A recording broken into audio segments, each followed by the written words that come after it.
Isang mapagpalang araw muli sa atin mga ka-voltage at meron na naman akong panibagong customer. At meron po sila sa aking ipapaklining na automatic washing machine. Ang issue po nito ay sa tuwing maglalaba po sila, halimbawa tapos na pong mag-dryer, isasampay na nila, pagtingin po nila sa mga puting damit nila or kaya decolor, marami pong nakadikit na mga dumi. So, ang sabi ni customer kung pwede daw na ipalinis niya sa akin ang tab ng kanyang automatic washing kasi sobrang dumi na po daw ng loob. Yung chinek ko nga po, yun binuksan ko. Kita ko nga po yun sa mga gilid niya. Marami na hong namumuong mga dumi. Kaya ang ginawa ko yan, binuksan ko nga po siya. At nilinis ko po siya. Ginamitan ko po siya ng pressure wash para matanggal po yung mga nakadikit na dumi. At ginagawa ko po dyan, sinusungkit ko po yung mga gilid-gilid. Dahil tiniray ko po yung buksan, yung ano niya, talagang dikit na ho yung mga kalawang, yung tornilyo niya, hindi na ho, lost thread na po. Dahil sa sobrang kalawang na po. Kaya ang ginawa ko dyan, inisprehan ko na lang po yung gilid niya. Tapos kumuha lang po ako ng stick or yung basahan na may stick. Sinungkit-sungkit ko lang po yung gilid-gilid para matanggal yung mga nakadikit na dumi. Para malinis po siya. Kasi hindi ko na humatanggal po yung mismong sa may dryer niya. Yung tornilyo kasi sobrang tigas na ho, kapal na nakalawang. So kayo mga ka-voltage, kung meron po kayong ganitong mga automatic washing machine na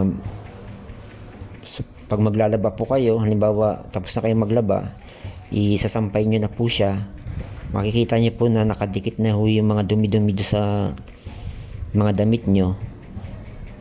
Kailangan nyo na pong linisin yan, yung automatic washing nyo, kasi sobrang marami na pong dumi yan sa loob. Nakakapit sa loob po yan. Kaya sa tuwing maglalaba kayo, imbis na malinis ho yung damit nyo, pagkuha nyo at isasampay nyo na, puro marami pa rin nakadikit na dumi. Dahil dyan po yan sa tab na sobrang dumi na po. So kailangan nyo na po siyang ipaklining. Pwede nyo rin naman pong i-DIY. Kung halimbawa kung mayroon kayong mga pressure wash, yan, tanggalin nyo lang po yung cover sa ibabaw. May 4 na tornilyo lang naman po yan dyan sa cover nya. Maaangat nyo na po yan siya, matanggal nyo na, makikita nyo na po katulad ng ganyan, open na po siya at malilinis nyo na po siya. Maganda po sana kung matatanggal nyo po yung bilog na yan sa loob. Kung hindi pa ho masyadong kinalawang yung tornilyo, matatanggal nyo na po yan talaga. Mas maganda, tsaka para malinis na maayos. Sa issue po kasi nitong ginagawa ko, sobrang tigas na ho ng tornilyo niya. Kapit na po siya Hindi na lost thread na nga ho yung tornilyo. Kaya hindi ko na ho matanggal. Kasi baka masira lang ho. Baka magalit pa si customer. Kaya yan, ginawa ko na lang siya ng paraan. Ginamitan ko po siya ng pressure wash para matanggal po lahat ng mga dumi. So, ganyan lang po ang gawin nyo mga ka-voltage. Self-cleaning nyo na lang po. I-DIY nyo na lang po sa inyong mga automatic washing machine.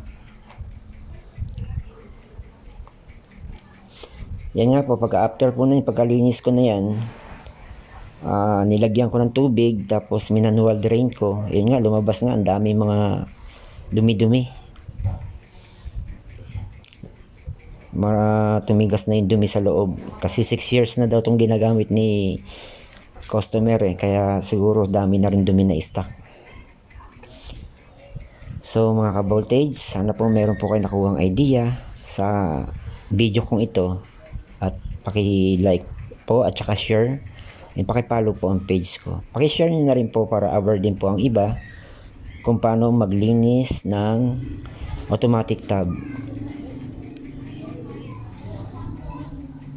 Maraming pong salamat sa ating lahat at God bless po muli sa ating lahat.